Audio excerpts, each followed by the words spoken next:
kita ini orang Indonesia juga ya. Harus kamu perhatikan kita juga.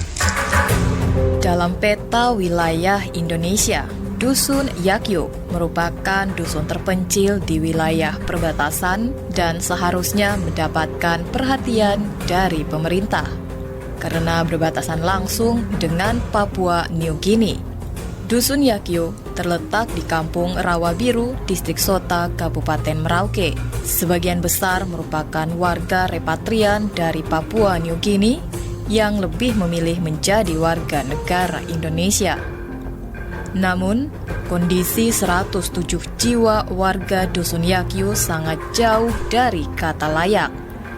Dusun Yakyu memiliki kisah yang sangat memilukan. Dari kisah ragaku Papua New Guinea, jiwaku Indonesia, kemanakah harus mencari pendidikan dan kesehatan? Bagaikan merah putih yang nyaris terlupakan. Dan kami akan membawa Anda pendengar bertualang ke ujung timur Indonesia di Dusun Yakyu, Kampung Rawabiru, Kabupaten Merauke. Ya, pendengar, saat ini kami berada di atas perahu ketinting dengan ukuran panjang 8 meter dan lebar 1 meter. Kami sedang melakukan perjalanan menuju Dusun Yakyu, di mana Dusun Yakyu merupakan salah satu dusun terpencil yang terletak di perbatasan Indonesia dan negara tetangga Papua New Guinea.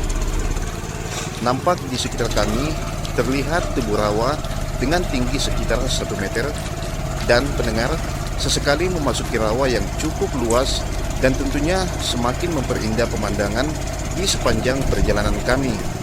Nah, pendengar, satu-satunya akses menuju Dusun Yakyu hanya dapat ditempuh menggunakan perahu ketinting melewati luasnya rawa biru di wilayah perbatasan ini, di mana kecepatan perahu kami hanya sekitar 20 km per jam. Dan nampak pendengar, perahu kami saat ini mengalami gangguan mesin. Langit mendung dan mulai gerimis mengiringi kami menyeberangi rawa biru menuju Dusun Yakyu. Setelah setengah jam perjalanan, tiba-tiba perahu ketinting yang kami tumpangi mengalami kerusakan mesin. Namun, itu tidak menyurutkan semangat kami untuk melanjutkan perjalanan.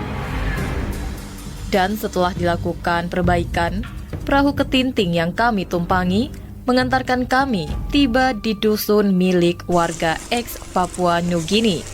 Dan kami melaporkan diri kepada Satgas Pamtas setempat. Selamat sore, Pak. Gimana, Pak? Dari kota ya? Ya. Keperluan apa nih? Ya. Bagaimana ya? Beratnya Medan sama atas gimana? Saya juga 2 kali ke sini tuh. Oh, udah 2 kali kesini? Oh, berarti saya nggak pernah nih paling ini. 2017 ya liputan waktu 17 Agustus. Oh iya. Ini kepala Puskesmas. Aceh saya dari RRI. Saat kami menengok ke dalam Dusun Yakyu, nampak puluhan bendera merah putih berkibar di depan rumah warga yang terbuat dari papan. Jiwa nasionalisme begitu kental ketika kami menginjakan kaki di dusun ini. Kobaran rasa yang sulit diucapkan saat melihat kehidupan mereka yang sangat jauh dari kata layak. Tidak nampak satu bangunan sekolah atau puskesmas. Tidak ada jalan beraspal, bahkan tidak terdapat pasokan listrik yang menjamin kehidupan mereka. Dan sampailah kami di rumah salah seorang warga di Dusun Yakyu. Selamat siang, Pak, kami dari RRI. Selamat siang. Bagaimana, Pak, kehidupan masyarakat di Dusun Yakyu ini ya? Ya, kita pun hidup itu sekarang ini. Lihat saja itu. Kita pun hidup bagaimana. Dan kami pun semakin mendekat. Jadi, kita pun mau begini, Bapak. Mesti ada rumah-rumah ini. Habis itu baru gereja. Atau rumah pendeta dulu. Supaya pendeta dia bisa tinggal baik di sini. Aman.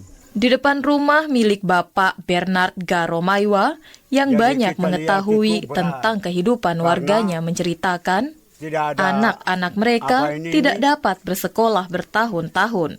karena tidak adanya sekolah di dusun mereka. Kita mau juga untuk sekolah ini. Kita maunya begini, harus kita mesti ada guru. Ada sekolah juga untuk sekolah ini. Jadi artinya bahwa sekarang ini proses belajar mengajar tidak berjalan sama sekali? Ya, tidak ada. Sejak tahun berapa nih proses belajar mengajar? Sudah 9 tahun sekarang ini. Tidak ada SD? Ya, tidak ada. Guru pun tidak ada? Ya, guru pun tidak ada di sini. Bahkan, warga yang sakit harus dirujuk ke kampung lain karena di Dusun Yakyu tidak memiliki puskesmas layaknya kampung-kampung lain di Kabupaten Merauke. Kalau dari sisi kesehatan sendiri seperti bagaimana kalau ada masyarakat yang sakit di sini? Yang sakit, kita bawa juga. Di sini tidak ada puskesmas? Ya, tidak ada. Jadi kita mesti ada puskesmas juga di sini, harus. Karena ini sudah dekat patok ini. Dari sini 1 kilo. Artinya bahwa masyarakat di sini memang masuk wilayah Indonesia dan benar-benar warga Indonesia yang sesungguhnya begitu. Ya. Kondisi masyarakat Dusun Yakyu mencerminkan belum adanya keadilan bagi warga perbatasan.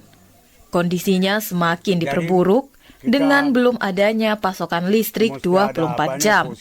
Bahkan untuk memperoleh air bersih pun, masyarakat hanya mengandalkan air bersih dari rawa-rawa di sekitar dusun mereka. Untuk sekarang ini berarti kalau malam gelap ya? Tidak ada gelap, listrik. malam gelap. Berapa minggu ini? Bukan minggu tapi berapa tahun ini. Lebih gampang itu solar cell untuk di sini. Supaya kampung tidak gelap ya? Iya. Terus kalau air bersih di sini bagaimana? Masyarakat tuh ngambil air dari mana? Ya, harap hujan terus ambil dari rawa saja. Keinginan kuat menjadi warga negara Indonesia dan rasa nasionalisme yang tidak perlu diragukan seharusnya mendapatkan keadilan layaknya masyarakat lainnya yang sangat diimpikan masyarakat Dusun Yakyu. Bupati Merauke, Fredericus Gepse, saat kami konfirmasi terkait kondisi masyarakat Dusun Yakyu memiliki jawaban sendiri. Pemerintah daerah juga berupaya untuk membangun masyarakat kita baik dari pinggiran, di pedalaman, bahkan sampai di tengah kota. Kami pemerintah daerah juga akan berusaha keras dan memberikan perhatian secara serius dan khusus untuk masyarakat kita yang berada di Kampung Yakyu, Rawa Biru.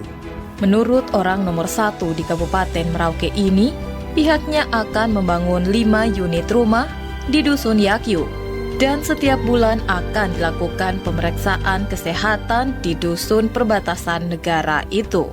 Pemerintah daerah telah menganggarkan untuk membangun 5 unit rumah di Dusun Yakyu dan selama atau setiap bulan dilakukan peninjauan atau pemeriksaan kesehatan oleh puskesmas Sota yang nanti rumah yang dibangun ini salah satunya akan dipakai menjadi tempat untuk melakukan pengobatan, pemeriksaan kesehatan dan lain sebagainya dari dinas, badan, kantor atau yang berkompeten. Mari kita semua mendukung untuk bagaimana masyarakat kita di Dusun Yakyu bisa mendapat perhatian sama seperti masyarakat kita di wilayah atau daerah-daerah lainnya. Dusun Yakyu yang terletak di wilayah perbatasan Indonesia dan Papua Nugini merupakan potret belum adanya pemerataan keadilan di ujung timur Indonesia. Gencarnya program pembangunan di wilayah Papua yang dilakukan pemerintahan Presiden Joko Widodo dapat sedikit mengobati penderitaan masyarakat Dusun Yakyu, seperti penerapan BBM satu harga yang sangat membantu masyarakat di wilayah perbatasan. Saya sering sekali mendapatkan informasi dari masyarakat. Waktu salaman itu bisik-bisik ke saya, Pak, BBM di sini harganya masih 60.000, Pak. Waktu di Wamena, Pak, BBM di sini kadang-kadang malah sampai 100.000, Pak. Saya cek kemarin ke Kapolda, benar, harganya memang seperti itu, betul, Pak. Sehingga ini sudah setahun yang lalu saya perintahkan kepada Menteri BUMN agar harganya sama seperti Provinsi seperti daerah yang lain, baik di barat maupun di tengah, harusnya memang sama. Dari dulu harusnya memang sama. Adanya program dana desa yang dicanangkan Presiden Joko Widodo tentunya sangat membantu masyarakat Dusun Yakyu dalam melakukan pembangunan berkesejahteraan sosial di wilayah perbatasan. Dana desa pada tahun 2020 dialokasikan sebesar 72 triliun rupiah. Penggunaan dana desa tersebut akan lebih ditingkatkan untuk pemberdayaan masyarakat desa dan pengembangan potensi ekonomi desa, sehingga dapat mempercepat peningkatan kesejahteraan dan taraf hidup masyarakat desa. Di samping itu, dana desa diharapkan dapat mendorong inovasi dan entrepreneur baru, sehingga produk-produk lokal yang dimiliki setiap desa dapat dipasarkan secara nasional, bahkan global melalui marketplace. Pembangunan pos lintas batas negara PLBN Sota di distrik Sota, Kabupaten Merauke sangat diapresiasi masyarakat Dusun Yakyu, dan tentunya keberadaan PLBN Sota akan berdampak ekonomis terhadap masyarakat Dusun Yakyu. Kita telah membangun 7 pos perbatasan di Aro, Nangabadau, di Entikong, kemudian di Wini, di Mutain, Mutamasin, di Skok. Tiba saatnya juga di Sota ini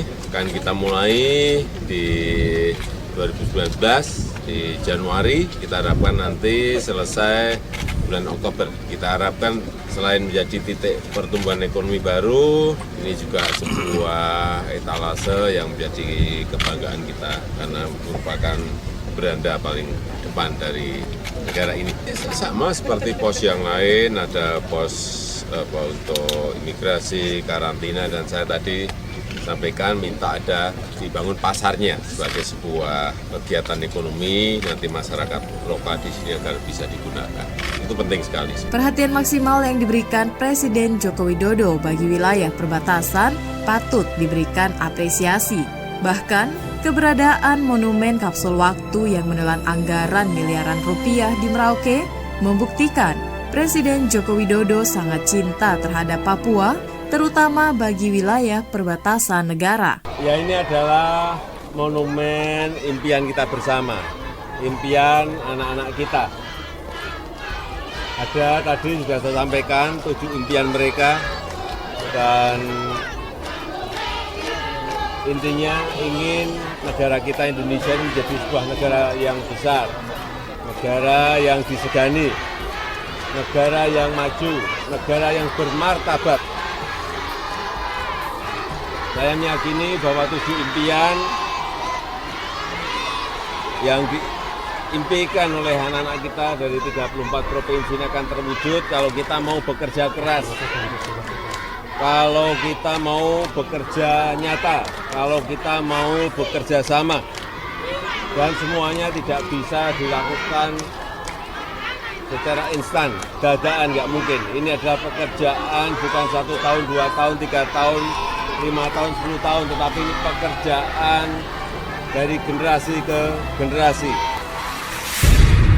Presiden Joko Widodo tentunya sangat dicintai warga Papua.